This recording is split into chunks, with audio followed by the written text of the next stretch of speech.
Shalom Bapak Ibu Saudara.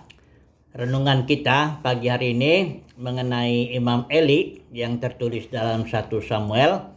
Ini imam ini punya dua anak ya, Hofni dengan Pinehas. Tapi mereka ini melayani dengan dalam dosa-dosa begitu ya. Kalau anak muda ini Hofni dengan Pinehas ini, dia bukan hanya menganggap rendah korban bakaran itu, korban-korban orang Israel itu kan ada bagian imam itu dia main rampas saja dan nggak ikuti aturan. Kemudian dia juga di situ ada biasanya kan di kemah suci itu ada perempuan-perempuan yang melayani. Nah ini Hofni Pinehas ini tidur bersama-sama dengan mereka gitu, ditidurin lah istilahnya. Nah tapi masalahnya Imam Eli yang sudah mendengar hal itu ya dari kaum Israel, dia tidak memarahi atau tidak bertindak tegas dengan kedua anaknya ini ya. Jadi kalau kita lihat kasus Nadab dan Abihu itu ya, zaman Imam Harun itu ya, ketika Nadab Abihu salah kan Tuhan menghakiminya dengan tegas ya. Ya dia mati gitu ya. Nah ini maksudnya setidaknya Imam Eli seharusnya tuh ya memecat lah anaknya, jangan jadi imam begitu. Kalau barangkali juga anaknya mengikuti contoh bapaknya itu ya. Jadi itulah sebabnya itu datanglah penghakiman Tuhan ya. Dikatakan di dalam 1 Samuel pasal 2 ayat 29, dikatakan di sini, mengapa engkau memandang dengan loba, dengan rakus itu maksudnya ya, kepada korban sembelihanku dan korban sajianku yang telah kuperintahkan. Itu satu. Dan yang kedua, kesalahan Imam Eli, mengapa engkau menghormati anak-anakmu lebih daripadaku, sambil kamu menggemukkan dirimu dengan bagian yang terbaik dari setiap korban sajian umatku Israel. Jadi kesalahan itu ya memang Imam Eli yang bertanggung jawab sebagai bapak. Dia punya dua kesalahan. Pertama, memandang loba gitu ya, rakus ya, dalam melayani cari untung, cari uang ya begitu. Jadinya ya setelah itu yang kedua, dia udah tahu anak-anaknya berbuat dosa seperti itu, dia lebih menghormati lah gitu. Ditegur juga, tapi tegurnya tuh lembut gitu, kayak teguran kayak nggak serius lah ya, nggak ada tindakan itu, nggak ada penghakiman itu dari Imam Eli untuk anaknya. Nah akhirnya kita tahu ceritanya, ini Hofni Pinehas mati ya, tabut Tuhan itu dicuri, diambil oleh bangsa Filistin. Waktu itu perang Israel dengan Filistin, tabut dibawa ke situ, ketemu medan peperangan, akhirnya Israel kalah, tabutnya dirampas ya. Itu dari Shilo daerah Efraim dan tidak kembali lagi ke Shilo ya. Akhirnya tabut itu datang ke Yehuda, kita tahu ya, zaman Daud, dan di Yerusalem bangun ke bait suci sana. Jadi ini perkara serius. Yang kita merenungkan adalah penghakiman Elohim atas Imam Eli ya, dan ya termasuk akhirnya suku Efraim ya kena juga di situ kan, karena tadinya itu bait sucinya itu simbol kehadiran Tuhan, tabut suci itu ada di daerah Efraim, di daerah Shilo, tapi sekarang pindahkan jadi suku Yehuda di Yerusalem ya. Nah mari kita merenungkan penghakiman Tuhan ya. Banyak orang berpikir penghakiman Tuhan itu sesuatu yang menunjukkan kekerasan Tuhan gitu ya.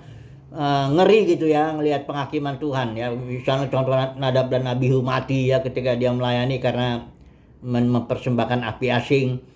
Itu banyak orang berpikir begitu, dan karena dia tidak tahu bahwa penghakiman itu ada dua sisi. Ada sisi yang pertama memang sisi disiplin sisi yang apa yang dicabar orang ya itu aja, itu adil Tuhan itu, karena Tuhan itu hakim yang adil.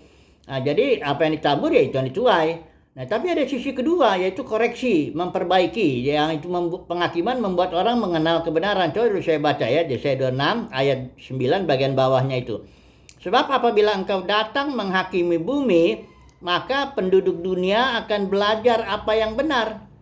Jadi penduduk dunia itu nggak mungkin dia belajar yang benar kalau tidak dihakimi. Ya, penghakiman itu justru sebenarnya ekspresi daripada kasih Bapa kepada dunia ini, kepada gereja juga. Ketika Tuhan Yesus datang nanti, biasa orang Kristen bilang kedua kali, dia akan datang sebagai hakim. Yang akan dihakimi ya gerejanya dulu, ya. Ini bukan berarti Tuhan Yesus tidak mengasihi gerejanya, bukan begitu. Tapi supaya kita mengenal kebenaran. Kita nggak bisa kok mengenal kebenaran ini kalau tidak mengalami penghakiman Tuhan. Sebenarnya Alkitab ini penuh dengan penghakiman Tuhan.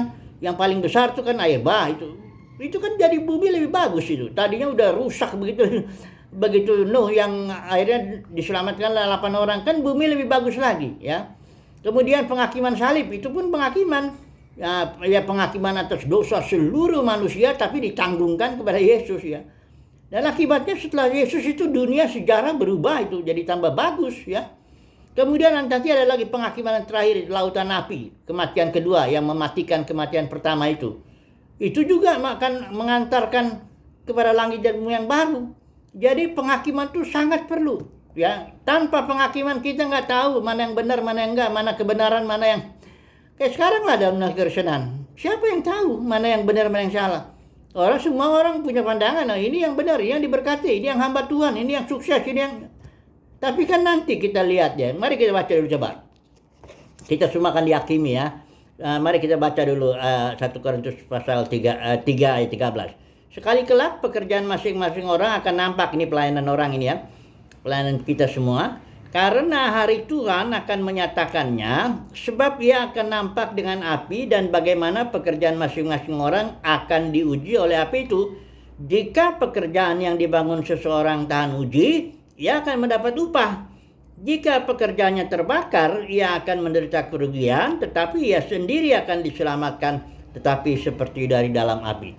Penghakiman itu di sini bukan soal bicara nanti masuk neraka kekal selama-lamanya, bukan begitu. Tapi supaya orang itu mengenal kebenaran. Ya teman, kalau dia gagal dalam penghakim, dalam arti dia nggak lolos dalam ya memang nggak dapat upah. Nah ketika Tuhan datang, dia memberikan upah, bawa upahnya ya. Di dalam Matius dia datang membawa upahnya ya untuk orang-orang kudus ya. Nah upahnya apa ya? Memerintah bersama dengan Kristus di zaman berikut ini, ketika kerajaan surga tegakkan di bumi ini ya. Dalam kitab Wahyu dibilang kerajaan 1000 tahun itu. Nah disitulah umat Tuhan yang pemenang, karena gereja ini kan nggak semuanya anggotanya pemenang. Gereja udah jatuh, pecah, puluhan ribu denominasi. Masing-masing orang merasa diri benar apa semuanya. Kita nggak usah juga memang menghakimi, memang susah ya. Menyatakan kesalahan harus ya. Firman Tuhan bilang nyatakan apa yang salah, tegurlah, nasihatilah ya selama masih ada waktu ya. Barangkali mudah-mudahan dia mau dengar gitu kan. Tapi kalau menghakimi itu perlu otoritas. Kayak hakim itu kan dia bukan hanya menyatakan kesalahan, tapi juga memberi vonis ya. Nah, itu yang kita nggak mampu ya. Hanya Tuhan yang bisa memberikan vonis kepada kita ya. Tapi semuanya ini mari kita pandang dengan positif lah ya. Malah kita harus berdoa ya. Kayak pemasung ujilah aku.